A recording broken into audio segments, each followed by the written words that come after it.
YouTube channel पर स्वागत है। तो आज की वीडियो में हम लोग बात करने वाले हैं क्लास 12th का चैप्टर सेकंड। अगर आपको भी बोर्ड में एग्जाम में टॉप करना है तो मेरी वीडियो ज़रूर देखें। तो आइए शुरू करते हैं। तो आज की वीडियो में हम लोग क्या पढ़ने वाले हैं, चैप्टर 2 पॉलिटिकल साइंस का दो ध्रुवीयता का अंत। दो ध्रुवीयता कौन थी यहाँ पे? दो महाशक्तियाँ अमेरिका और सोवियत संघ, इन दोनों में से एक खत्म हो गया तो इसको क्या कहा जाता है? दो ध्रुवीयता का अंत जो है इसको कहा जाता है। इसमें आपका सबसे पहला टॉपिक क्या आता है? बर्लिन की दीवार की। बर्लिन की दीवार क्या थी? अमेरिका और सोवियत संघ के मतलब अमेरिका जो सोवियत संघ था उन दोनों के बीच में यह दीवार खींची गई थी। जब तक यह दीवार खींची गई थी इसका मतलब क्या है कि इन दोनों के बीच में जो विभाजन किया हुआ है दो देशों का, मतलब जैसे मैंने मान लो भारत और पाकिस्तान का बॉर्डर होता है तो इन दोनों के बीच में जो बॉर्डर था उसको बर्लिन की दीवार कहा जाता था। और यह कब खड़ी गई थी? यह 1961 में बर्लिन की दीवार खड़ी की गई थी और 9 नवंबर 1989 को इस दीवार को जो है तोड़ दिया गया जनता ने। और ये कहाँ थी? ये थी यूरोप के महाद्वीप, जो यूरोप आइलैंड था उसके जर्मनी देश की यह राजधानी थी बर्लिन। और वहाँ पे यह दीवार जो है यह खड़ी हुई थी और यह दीवार जो है 150 किलोमीटर यह दीवार लंबी थी। ठीक है, अब नेक्स्ट हम लोग बात करने वाले हैं सोवियत संघ का जन्म कैसे हुआ। तो 1917 में जैसे ही रूस की बोल्शेविक क्रांति हुई, ठीक है, उसके बाद जो है सोवियत संघ को यूएसएसआर कहा जाता है, वह अस्तित्व में आया। बोल्शेविक आप लिखोगे रूसी बोल्शेविक क्रांति के बाद 1970 रूसी बोल्शेविक क्रांति के बाद सोवियत संघ यूएसएसआर जो है वह यूएसएसआर की फुल फॉर्म है सोवियत समाजवादी सोवियत गणराज्य संघ, यूएसएसआर इसको कहा जाता है। तो बोल्शेविक क्रांति के बाद यह अस्तित्व में आया 1917 के बाद। ठीक है, नेक्स्ट बात आती है कि सोवियत संघ की प्रणाली क्या थी। तो सोवियत संघ में साम्यवाद को या समाजवाद को माना जाता था। इनकी यह प्रणाली थी कि सब कुछ जो है सरकार के हाथ में होना चाहिए। यह निजी व्यवस्था का यह लोग विरोध करते थे। ठीक है, और जो साम्यवादी दल द्वारा निर्देशित व्यवस्था को ही सोवियत प्रणाली का मतलब यहाँ पे सीधा सीधा है कि सोवियत की विचारधारा क्या थी। ठीक है, अगली बात है कि सोवियत प्रणाली की क्या क्या विशेषताएं थी। तो सबसे पहला क्या विशेषता थी कि यह पूंजीवाद का विरोध करते हैं। पूंजीवाद और साम्यवाद के ऊपर मैं आप लोगों को बता चुकी हूँ कि पूंजीवाद क्या होता है और साम्यवाद क्या होता है। अगर फिर भी आप लोगों को समझना है तो मैं एक शॉर्ट्स वीडियो डाल दूँगी, आप उसमें देख लेना। ये पूंजीवाद का विरोध करते थे। यह मानते थे कि सब कुछ क्या होना चाहिए? साम्यवादी होना चाहिए। सब कुछ जो है सरकार के हाथ में होना चाहिए। अपने निजी मतलब अपने हाथ में कुछ नहीं, सब कुछ सरकार के हाथ में, निजी स्वामित्व नहीं होना चाहिए। इसे किसके हाथ में होना चाहिए? सरकार के हाथ में होना चाहिए। दूसरा, सोवियत प्रणाली में एक नियोजित अर्थव्यवस्था थी। मतलब नियोजित मतलब सब कुछ एक सेट तरीके से चलता था। जैसे कि मतलब मैंने फसल उगाई तो उसको कितने दाम में बेची जाएगी, कहाँ इम्पोर्ट की जाएगी, ये सब सरकार के हाथ में होता था। तीसरी बात है कि कम्युनिस्ट पार्टी थी। यहाँ पे काफ़ी ज़्यादा कम्युनिस्ट पार्टी का प्रभाव था। चौथा, यहाँ पे न्यूनतम जीवन स्तर की सुविधा थी और बेरोजगारी नहीं थी। मतलब न्यूनतम जीवन स्तर होता है कि जो एक आदमी को डेली अपना चाहिए होता है सब कुछ, जिससे मतलब खाना पानी बिजली ये सब यहाँ पे बिल्कुल न्यूनतम था, जितना चाहिए होता है उतना था और बेरोजगारी यहाँ पे नहीं थी। उन्नत संचार प्रणाली थी, टीवी टेलीविजन रेडियो यहाँ पे सब कुछ थे। मिल्कियत का प्रमुख रूप राज्य का मिल्कियत होते हैं जमींदार वगैरह, उनका काफ़ी ज़्यादा इस राज्य के ऊपर कब्जा था, स्वामित्व था। उत्पादन के संसाधनों पर राज्य का नियंत्रण। जितने भी उत्पादन के जो संसाधन होते हैं, उत्पादन के साधन होते हैं, क्या क्या होते हैं, उन सब पे क्या था? बिजली वगैरह चाहे कुछ भी है, उन सब पे किसका राज था? सरकार का उन सब पे हाथ था। ठीक है, दूसरी दुनिया किसे कहा जाता है? तो देखो, पहली दुनिया अमेरिका को कहा जाता है। जो पश्चिमी यूरोप के जितने भी देश आते हैं उनको पहली दुनिया कहा जाता है। और दूसरी दुनिया किसे कहा जाता है? सोवियत संघ को दूसरी दुनिया जो है कहा जाता है। पूर्वी यूरोप के देशों को जो समाजवादी प्रणाली के तर्ज पर जिनको ढाला गया, जो समाजवादी प्रणाली को मानते हैं, इन्हें समाजवादी खेमे या दूसरी दुनिया के नाम से जाना जाता है। पूर्वी यूरोप जो समाजवाद को मानता है इन्हीं को ही दूसरी दुनिया के नाम से जाना जाता है। नेक्स्ट बात करते हैं मिखाइल गोर्बाचेव कौन थे? ये क्वेश्चन भी आ जाता है। तो मिखाइल गोर्बाचेव थे, यह 1980 के दशक में मिखाइल गोर्बाचेव ने काफ़ी ज़्यादा राजनीतिक पॉलिटिक्स में सुधार करने की कोशिश की और लोकतंत्र को उन्होंने अपनाया कि लोकतंत्र होना चाहिए, वहाँ पर जनता की चलनी चाहिए, जनता के द्वारा चुना हुआ चाहिए राष्ट्रपति। ठीक है। उन्होंने पूर्ण रचना और खुलापन में वो सब सुधार चाहते थे कि जो राजनीतिक सुधार की जाए, पॉलिटिक्स में सुधार किए जाए, आर्थिक सुधार किए जाए। उन्होंने जीडीपी को भी बढ़ाने में भी काफ़ी ज़्यादा मदद की। उन्होंने पूर्ण रचना, पेरेस्ट्रोइका वे खुलापन के नाम से काफ़ी ज़्यादा उन्होंने आर्थिक सुधार किए। तो आप लोग ये पढ़ लेना कि मिखाइल गोर्बाचेव ने क्या क्या किया। देखो मैंने समझा तो अच्छे से बिल्कुल आसान भाषा में। नेक्स्ट है सोवियत संघ की समाप्ति की घोषणा। तो सोवियत संघ की समाप्ति की घोषणा किसने की, कब हुई? जब 1991 में बोरिस येल्त्सिन के नेतृत्व में, जब वहाँ के वो राष्ट्रपति कौन थे, बोरिस येल्त्सिन थे, उनके नेतृत्व में पूर्वी यूरोप के कौन कौन से देश थे, जो पूर्वी यूरोप किसके साथ आता था, सोवियत संघ के आता था, सोवियत संघ के साथ आता था। तो पूर्वी यूरोप के जो देश थे, रूस, यूक्रेन, बेलारूस, इन्होंने क्या किया ये बता दिया कि सोवियत संघ का विघटन हो गया है। देखो विघटन, पतन, अंत, इन सब का मतलब एक ही होता है कि सोवियत संघ जो है ख़त्म हो गया है। तो इस चीज़ को भूलना मत और कंफ्यूज मत होना अगर पेपर में आ जाए। तो इन सब ने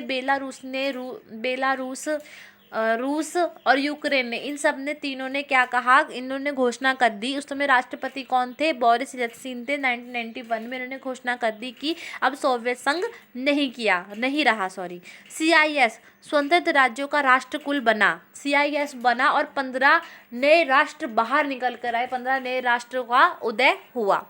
अब बारी आती है कि सोवियत संघ में जो कम्युनिस्ट शासन था उसकी क्या क्या कमियां थी। पहला, उन्होंने 70 सालों तक तो देश पर शासन किया, पर लेकिन वह जनता के लिए वो बिल्कुल जवाबदेह नहीं थे। जनता के लिए उन्होंने कुछ नहीं ज़्यादा खास किया, वो जनता के प्रति जवाबदेह नहीं थे।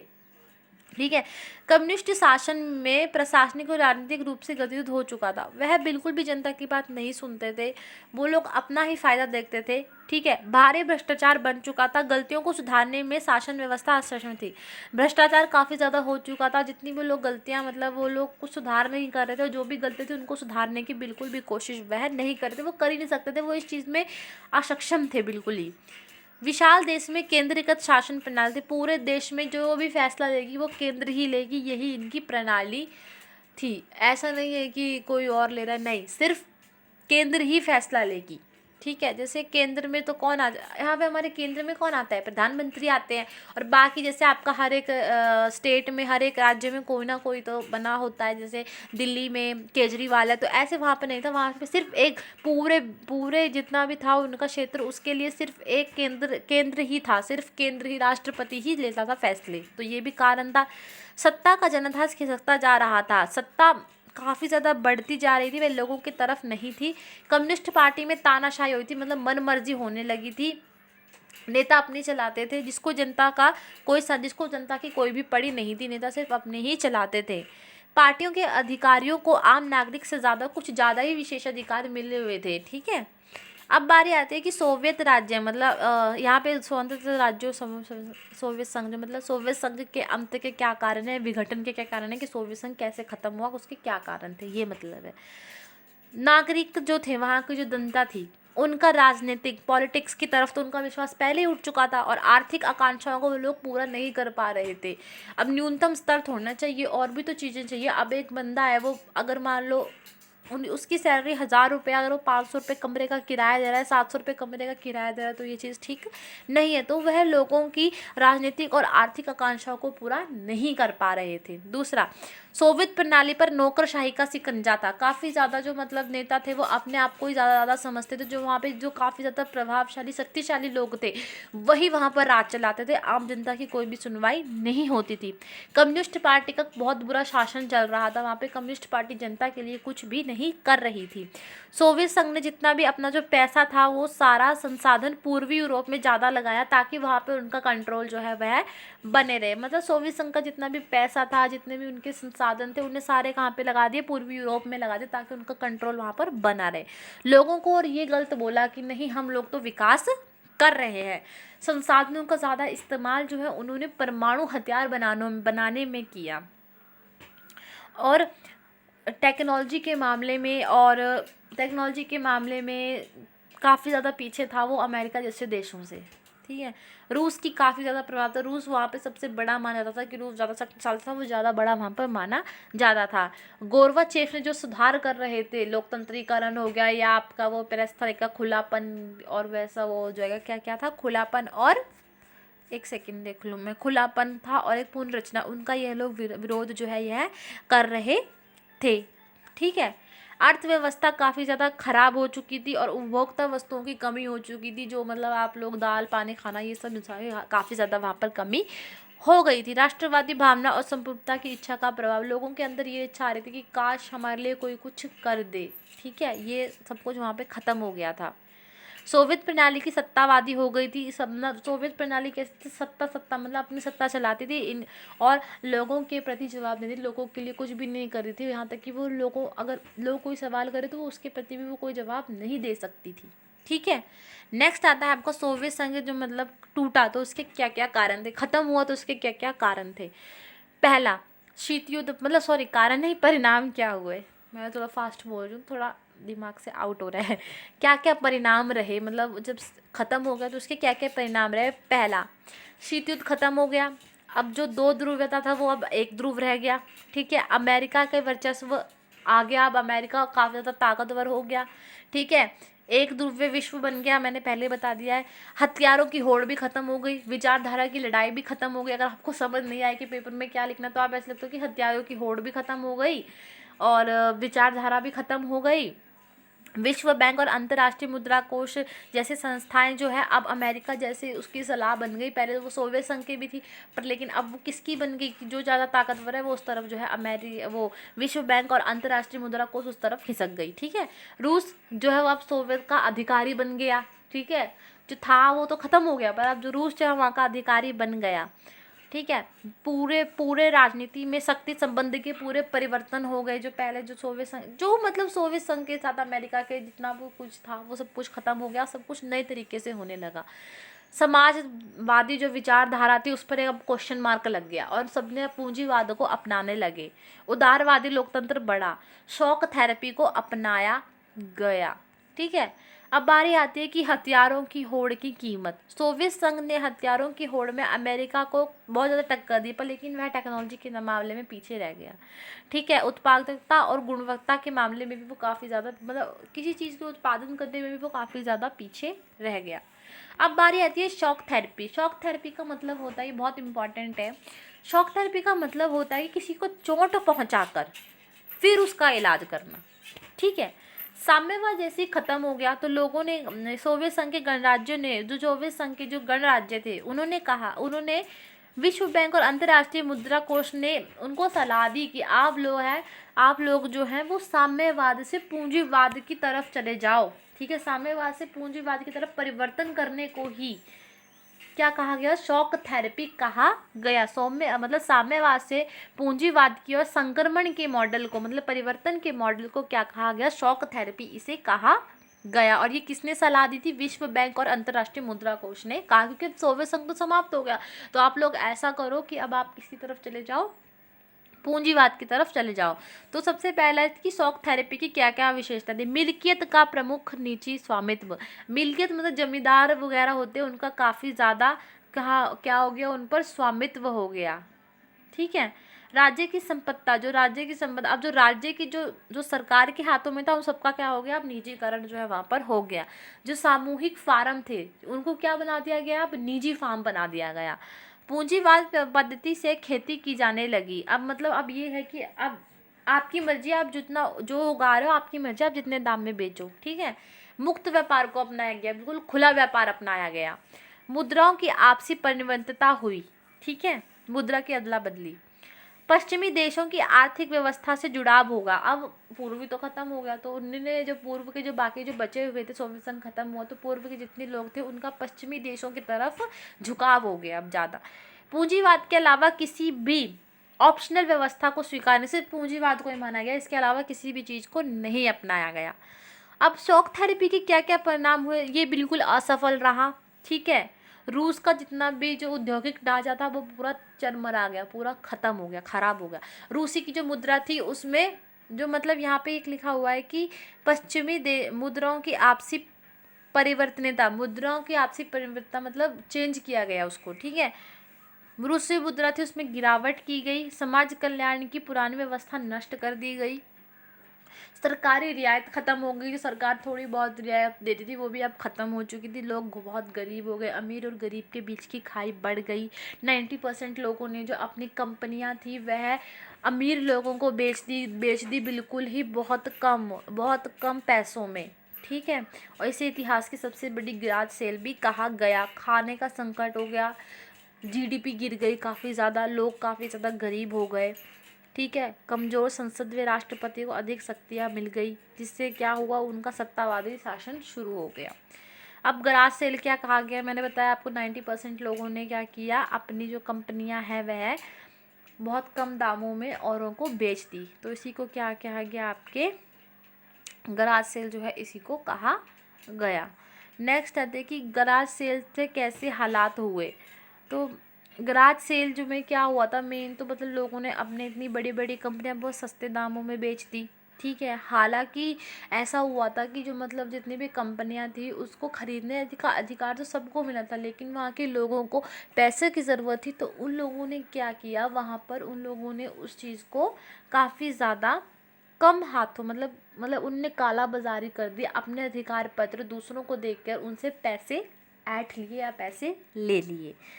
अब रूसी मुद्रा में काफ़ी ज़्यादा भी गिरावट आ गई, पैसे की काफ़ी ज़्यादा कमी, मुद्रास्फीति मतलब पैसे की काफ़ी ज़्यादा कमी हो गई, ठीक है। और जो जो लोगों ने बचाया था वो भी ख़त्म हो गया। अब बारी आते हैं, जैसे सोवियत संघ ख़त्म हो गया, सब कुछ ठीक ख़त्म हो गया, तो उसके बाद संघर्ष कहाँ कहाँ के किन क्षेत्रों में हुआ सोवियत संघ के ख़त्म होने के बाद, ठीक है।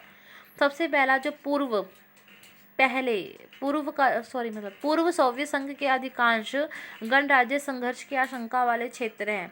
बाहरी ताकतों ने वहां पर हमला करना शुरू कर दिया। जो जितने भी सोवियत संघ के थे, रूस के जो 2 राज्य चेचन्या और दागिस्तान में बहुत ज़्यादा मारकाट हुई। चेकोस्लोवाकिया के 2 भाग हो गए, चेक तथा स्लोवाकिया में ये दोनों बट गया, ठीक है। बाल्कन क्षेत्र में क्या हुआ, गृह युद्ध हुआ और ये काफ़ी ज़्यादा कई हिस्सों में बट गया, जैसे बोस्निया हर्जगोविना, स्लोवेनिया और क्रोएशिया में अपने आप को क्या कर दिया, स्वतंत्र घोषित कर दिया कि हम स्वतंत्र हो चुके हैं। बाल्टिक क्षेत्र में भी हुए, बाल्टिक क्षेत्र के लिथुआनिया ने मार्च 1990 ने मतलब अपने आप को स्वतंत्र घोषित कर दिया कि हम अब स्वतंत्र हो चुके हैं। एस्टोनिया, लातविया, लिथुआनिया 1951 में संयुक्त राष्ट्र संघ यूएनओ के सदस्य बन गए और 2004 में ये नाटो में शामिल हो गए। पहले तो ये सारे वारसा में थे। वारसा क्या था पता है आप लोगों को, वारसा सोवियत संघ ने बनाया था। अब सोवियत संघ ही नहीं रहा तो उसका भी तो कोई अर्थ नहीं रहा, तो ये सारे नाटो में जाके शामिल हो गए। मध्य एशिया के तागिस्तान में 10 वर्षों तक युद्ध चला और Azerbaijan, Armenia, Europe, Kyrgyzstan, Georgia में भी गृह युद्ध बंद की स्थिति हुई, क्योंकि यहाँ पर क्या था, मध्य एशिया में पेट्रोल के भंडार काफ़ी ज़्यादा थे। तो बाहर की जो ताकतें थी इनका ये था कि हम यहाँ पे जो तेल कंपनियां जो थी इनका अखाड़ा बन गई थी कि हम नहीं, ये चीज़ हम लेके काफ़ी ज़्यादा उनके ऊपर प्रतिस्पर्धा वहाँ पर बढ़ गई थी। अब बारी आती है पूर्व साम्यवादी देश और भारत के ऊपर। रूस और भारत के संबंध, सोवियत संघ और भारत के संबंध, ये सब यहाँ पे बात की गई है, ठीक है। रूस और भारत के संबंध, ठीक है। पूर्व साम्यवादी देशों के साथ भारत के संबंध काफ़ी ज़्यादा अच्छे हैं, रूस के साथ तो काफ़ी ज़्यादा ही अच्छे हैं।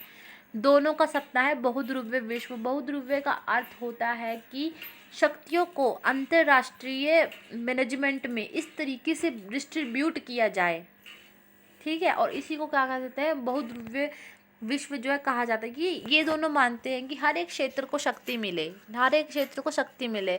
अंतर्राष्ट्रीय व्यवस्था में जितना जो अंतर्राष्ट्रीय मैनेजमेंट है उसमें जो शक्तियाँ हैं वो सबको बराबर दी जाएं, तो इसी को क्या कहा जाता है, बहुध्रुवीय विश्व इसको कहा जाता है। ये दोनों मानते हैं कि लोकतंत्र होना चाहिए और स्वतंत्र विदेश नीति होना चाहिए और अंतर्राष्ट्रीय जितने भी झगड़े होते हैं उसको बातों के द्वारा हल किया जाना चाहिए और संयुक्त राष्ट्र संघ को काफ़ी ज़्यादा सुदृढ़ होना चाहिए, काफ़ी ज़्यादा मजबूत होना चाहिए और लोकतंत्र में ये लोग विश्वास रखते हैं। 2001 में क्या इन दोनों के बीच में 80 द्विपक्षीय समझौते हुए, उनमें दोनों ने हस्ताक्षर किया और हथियारों मतलब जो भारत है वो रूसी हथियारों का बहुत बड़ा खरीदार है। रूस से क्या था, तेल का आयात भी किया जाता है, तेल लिया जाता है। परमाणु योजना हो गई या फिर अंतरिक्ष योजना में भी रूस की मदद ली जाती है। दागिस्तान और तुर्कमेनिस्तान के साथ ऊर्जायात बढ़ाने की कोशिश की जा रही है। गोवा में दिसंबर में 2016 में जो है ब्रिक्स आंदोलन हुआ था, तो उसके में क्या हुआ था, भारत के बीच हुए 70वें ब्रिक्स वार्षिक सम्मेलन में भारत और प्रधानमंत्री नरेंद्र मोदी और रूस के राष्ट्रपति व्लादिमीर पुतिन के बीच में रक्षा, परमाणु ऊर्जा, अंतरिक्ष अभियान समेत आर्थिक संबंधों को, मतलब इन दोनों के संबंधों को मजबूत करने के लिए और लक्ष्य की प्राप्ति के लिए बल दे कि परमाणु के ऊपर हो गया, चाहे अंतरिक्ष अभियान हो गया, इन सब के बीच को लेकर हस्ताक्षर भी हुए। इन दोनों के बीच में मतलब आर्थिक संबंधों को बढ़ाने का काफ़ी ज़्यादा, हस्ताक्षर नहीं हुए, काफ़ी ज़्यादा आर्थिक संबंधों को बढ़ाने की कोशिश जो है वह की गई थी। एक्चुअली मैं थक गई हूँ, अभी मैं रात के कम से कम ज़्यादा नहीं तो 2 बजे के आसपास वीडियो बना रही हूँ, तो थोड़ा सा इधर उधर हो जा रहा है, सॉरी, पर लेकिन मैंने आपको ठीक ही बताया है। So thank you so much guys ये वीडियो देखने के लिए। विशेष रूप से आप लोगों को ये बात बता दूं, मैं कोशिश करना चाहती हूँ कि आप लोगों के full out of full marks है। अगर आपको मेरी वीडियो पसंद आई तो मेरे चैनल को लाइक एंड सब्सक्राइब ज़रूर करें। So thank you so much guys.